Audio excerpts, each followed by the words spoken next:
Welcome to The Explainer. Today, we are mapping out what is, for pretty much everyone, the universal journey of a professional career.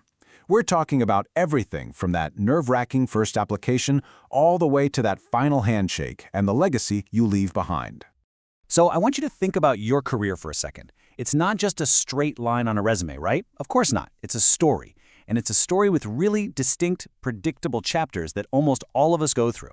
And if you can recognize these chapters, well, it makes it a whole lot easier to figure out what's coming next. Okay, let's dive in. So what does this map actually look like? Well, we've broken the entire journey down into 12 key stages, and you can think of these as falling into 3 major phases. First, getting in, then growing within, and finally, navigating transitions. Let's start right at the beginning. Phase 1 is all about getting through the door. This is where you go from being an outsider, peering through the window, to becoming an insider who's trying to find their footing. It covers everything from how you find a role, to how you land it, and how you survive that first week. This first phase is really a 4-step dance. It kicks off with attraction, that moment you decide, hey, that company looks interesting, and it carries you all the way through the whirlwind of your first week on the actual job. It all starts with attraction. Before you even think about applying, you're basically a detective. You're scoping out their culture, their values, what ex-employees are saying on Glassdoor. And the source material here points out something so important. Trust your gut. You know that little wary feeling you might get? That's not just a feeling. It's data, and you need to pay attention to it. Okay, so once you're actually in the recruitment process, the goal changes a little. Yeah, of course, you want to impress them, but it's also about what you can learn. What surprised you during the interview? What questions tripped you up? Every single interview, whether you get the job or not, is basically a free lesson. And this slide just captures the 2 sides of a job offer perfectly, doesn't it? On one side, you've got this incredible emotional high, the validation, the pure excitement. But then, boom, the practical reality kicks in instantly. There are documents to sign, a salary to negotiate, and a million things you need to figure out before day 1. All right, on to phase 2. You're in the door, now what? Well, the focus completely shifts from just getting the job to actually doing the job. This part is all about your performance, your development, and your growth inside the company. This middle phase is really where you build your reputation and your career momentum. And it happens across 5 key milestones, starting with that tricky probation period and going all the way to making strategic moves, like an internal transfer to a whole new team. That probation period, it's your first big test.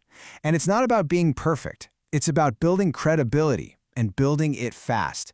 So that means you've got to be tracking expectations like a hawk. You have to welcome all the feedback you can get, and you need to be really conscious of avoiding any of those early missteps that can get you in trouble.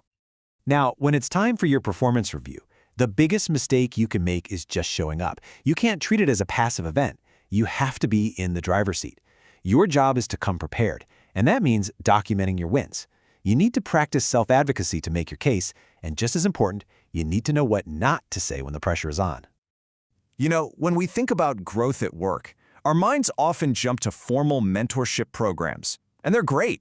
But look at what this suggests. Formal programs are good, but getting informal guidance from colleagues you trust, that's even better. And the most powerful tool of all, simply knowing how to ask for help. That one skill can be the single biggest driver of your development. Getting a promotion can feel like you've crossed the finish line. But really, it's just a new starting line. The real growth happens after the celebration when you take a moment to reflect on the process. What signs got you there? And, maybe more importantly, what new blind spots do you need to prepare for in this bigger role? And that brings us to our final phase, phase 3. These are the crossroads. This part of the journey deals with the most challenging and honestly, often the most meaningful moments of any career. We're talking about conflict, departure, and what you ultimately leave behind. This final chapter is really defined by 3 huge transitions: how you handle a serious conflict, how you choose to leave a role, and how you decide to close out your career. Believe me, these moments say an awful lot about your professional character. When things get tough at work, you are suddenly forced to walk this really difficult tightrope. On one side, you have to manage all your emotional reactions to stay calm and professional. But on the other, You have to be taking the very practical, very necessary step of documenting everything. It's a tough balance to strike. Leaving a job is a defining moment, but it's not about making a dramatic exit or burning bridges. The real focus here is on doing it the right way, making a clear-headed decision, managing your notice period like a pro, and preserving those relationships that you might need for future references. A graceful exit isn't an escape, it's a managed process. And if you look at what that process really involves, the biggest piece of the pie is just clear, thoughtful decision-making. That's followed by pure professionalism during your notice period. See? It's not a departure, it's a strategic transition. And that final transition, retirement, it's not just a date on the calendar. It's an active process. It means taking time for deep reflection, carefully planning your handover, and even creating personal rituals to close out the chapter with a genuine sense of purpose and closure. So there you have it. From that first spark of attraction to an employer, all the way to the final legacy you leave, these 12 universal chapters give you a map. It's a way to understand exactly where you are right now and maybe even anticipate what's just around the corner.